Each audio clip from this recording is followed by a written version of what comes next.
আসসালামু আলাইকুম গাইজ, আজকে আমরা মেইনলি কথা বলবো হচ্ছে যে শীতকালে গাড়ির ইঞ্জিন কতটুকু ওয়ার্ম আপ করতে হয় বা আদৌ ওয়ার্ম আপ করতে হয় কিনা। এখন দেখা যায় যে এই বিষয়টি নিয়ে অনেকের অনেক ভুল ধারণা থাকে। কেউ কেউ দেখা যায় একদমই ওয়ার্ম আপ করে না, গাড়ি স্টার্ট দিয়ে চলে যায়। আবার কেউ কেউ দেখা যায় গাড়ি অন করে 10 মিনিট বসে থাকে। হ্যাঁ, তো সেটা নিয়ে আমরা ডিসকাস করব। সো বিফোর দ্যাট, গাড়িটা লাস্ট একদম দুপুরবেলা চালানো হয়েছে। সো প্রিটি মাচ ইঞ্জিন এতক্ষণে ঠান্ডা হয়ে গেছে। So what I am gonna do is একটা টাইমার দিয়ে দেখবো যে অ্যাকচুয়ালি কতক্ষণ আমরা জিনিসটা ক্যালকুলেট করতেছি। হ্যাঁ,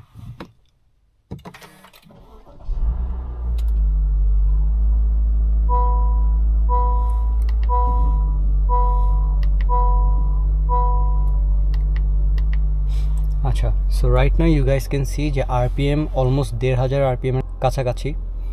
সো এইটা মানে হচ্ছে যে আপনার রাইট নাও ইঞ্জিন আমরা স্টার্ট দিছি, ইঞ্জিন অনেক cold.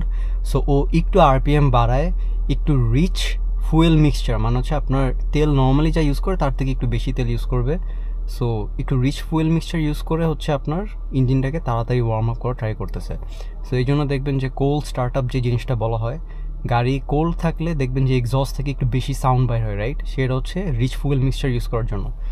We are almost at 1000.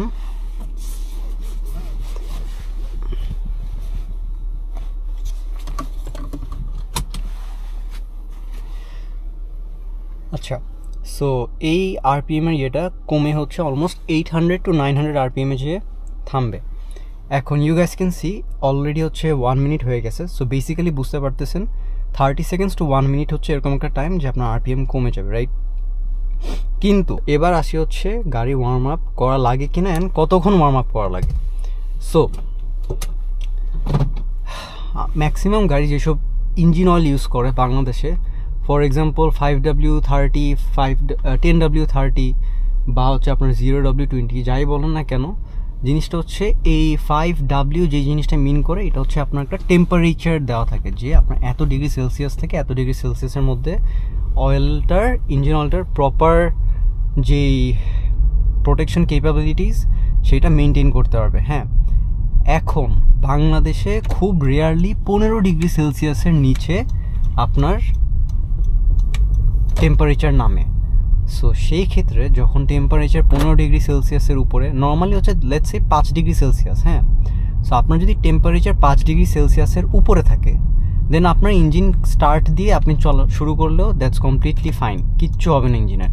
কিন্তু একটা জিনিস মাথায় রাখবেন, সেটা প্রথম লেটস সে 5 to 10 মিনিট আমি এখন গাড়ি যেমন চালাচ্ছি, আরপিএম খুব হাই পুশ করতেছি না, অ্যান্ড হ্যাঁ, সো আরপিএম খুব হাই পুশ করতেছি না অ্যান্ড গাড়িটা খুবই স্লোলি অ্যাক্সেলারেট করতেছি। সো ইঞ্জিন যখন ঠান্ডা থাকে, ডাজেন্ট ম্যাটার এটা গরমকাল বা শীতকাল, এটা সবসময় এটা ফলো করা উচিত যে গাড়ি স্টার্ট দিয়ে যখন ফার্স্টে চলবেন, সেটা ফার্স্টে মানে দিনে ফার্স্ট টাইম, লেটস সে আপনি সকাল সকাল যখন স্টার্ট দিচ্ছেন, অথবা এই যে আমি বললাম দুপুরের পর আর গাড়ি একদমই চলে নেই, সো এই জন্য এখন একটু ওয়ার্ম আপ হওয়া লাগছে।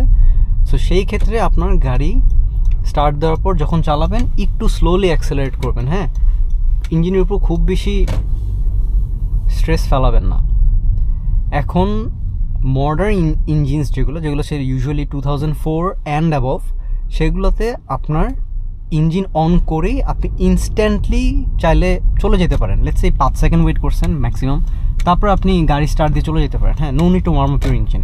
শীতকাল হোক গরমকাল হোক যেটাই হোক, বাংলাদেশের পার্সপেক্টিভে যদি না 5 ডিগ্রি সেলসিয়াসের নিচে কমে, তখন আপনার কিছুক্ষণ ওয়েট করা লাগবে, ঠিক আছে? যদি let's say 0 degree Celsius right now, তখন আপনি 30 সেকেন্ডস টু 1 মিনিট, বলবো 30 সেকেন্ডস ওয়েট করবেন, তাতেই হয়ে যায়। মডার্ন ইঞ্জিন অয়েলস অনেক এফিশিয়েন্ট এটা, অ্যান্ড মডার্ন ইঞ্জিনে যেভাবে অয়েলটা ইনস্ট্যান্ট যেই লুব্রিকেশন করে যেই মেথডে, সেটাতে দেখা যায় আপনার মেনলি জাস্ট অয়েলটা ফ্লো করতে হবে। যখনই আপনার অয়েল ফ্লো শুরু হয়ে যাচ্ছে, তখনই আপনি বেসিক্যালি আপনার ইঞ্জিন আপনি চালাতে পারবেন।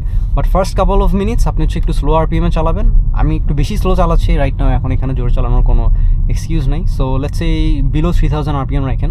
এখন আসি একটু পুরান গাড়ির ক্ষেত্রে, লেটস সে টয়োটা 110 অথবা টিআই ক্যারিনা বা এই যে 1997, 1998 যে মডেলসগুলো, এনিথিং বিফোর 2004। সো সেটার ক্ষেত্রে যেটা করবেন, যে ওই ইঞ্জিনগুলোর হচ্ছে এরকম মডার্ন ফুয়েল ডেলিভারি সিস্টেম খুব একটা নাই। সো জিনিসটা দেখতে পারবেন যে কিছু আমার গাড়ি দেখলেন যে আরপিএম নিজে থেকেই কমতেছে, রাইট? প্রথমে 1500 আরপিএমের কাছাকাছি ছিল, দেন আস্তে আস্তে কমে গেছে। বাট ওই গাড়িগুলোতে হইতে পারে যে আপনার আরপিএম কমতেছে না, বাট কমলেও কিছু গাড়ি দেখুন আবার আরপিএম গেজও নাই। সো সেটা আপনার কানে শুনে বুঝতে হবে যে আপনার গাড়ি আরপিএম বাড়তেছে না কমতেছে, এরকম একটা ইস্যু। সো সেই গাড়িগুলোর ক্ষেত্রে যেগুলো 2004 অ্যান্ড অ্যাবভ, সেফ জিনিসটা হচ্ছে আপনার উচিত গাড়ি অন করে minimum of 10 to 15 seconds, maximum of 1 minute, ঠিক আছে? এর বেশি না। অনেকে দেখছি আমাদের দেশে একটা কথা প্রচলিত আছে, গাড়ি স্টার্ট দিয়ে ড্রাইভারকে বলে গাড়ি স্টার্ট দিয়ে ওয়ার্ম আপ করো, অ্যান্ড দেন ড্রাইভার অন করে সে 10 মিনিট ধরে অন রাখে। সো এটাতে কিছুই হচ্ছে না, আপনার ইঞ্জিনের উল্টা মানে আইডলিং করতেছেন। সো এটা আসলে ভালোর জায়গায় উল্টা ক্ষতি হচ্ছে আস্তে আস্তে করে, অ্যান্ড আপনার তেল খরচ হচ্ছে, রাইট? সো কোনো প্রয়োজন নাই, ঠিক আছে? আপনি যদি proper authentic engine oil use করেন সেই ক্ষেত্রে কিন্তু আপনার এই এতক্ষণ বসে থাকার কোনো মানে নেই। Minimum of 10 seconds, maximum of 1 minute to 1 minute, এর বেশি আসলে লাগে না। সো গাইজ, আপনারা যদি চান গাড়ি অন করে ইনস্ট্যান্ট চালাবেন, মানে লেটস সে 5 সেকেন্ড ওয়েট করছেন, দ্যাটস কমপ্লিটলি ফাইন, গাড়ি কিচ্ছু হবে না। বাট আমি বলবো যে হোয়াট, গাড়ি অন করে একটু জিনিসপাতি দেখবেন, এসিটা অন করবেন, একটু ঠিক করবেন, অ্যাডজাস্ট করবেন, সিট বেল্টটা লাগাবেন, এতেই 10 সেকেন্ড চলে যায়। সো 10-15 সেকেন্ড ওয়েট করা is not a big deal. And গাড়ি স্টার্ট দেওয়ার পরে একটু স্লো আরপিএমসে চালাবেন। After it warms up like 5 থেকে 10 মিনিট, আমি বলবো 10 মিনিট পর, দেন ইউ ক্যান মানে আমি যেটা করতাম যে ম্যানুয়ালি শিফট করে অনেক হাই আরপিএমসে যদি চালাই, বাট এখন আমি সেটা করবো না বিকজ মাত্র গাড়ি বের হয়েছে and it's not even 5 minutes. হ্যাঁ, আচ্ছা, so that's it for today and we will see you guys in the next one.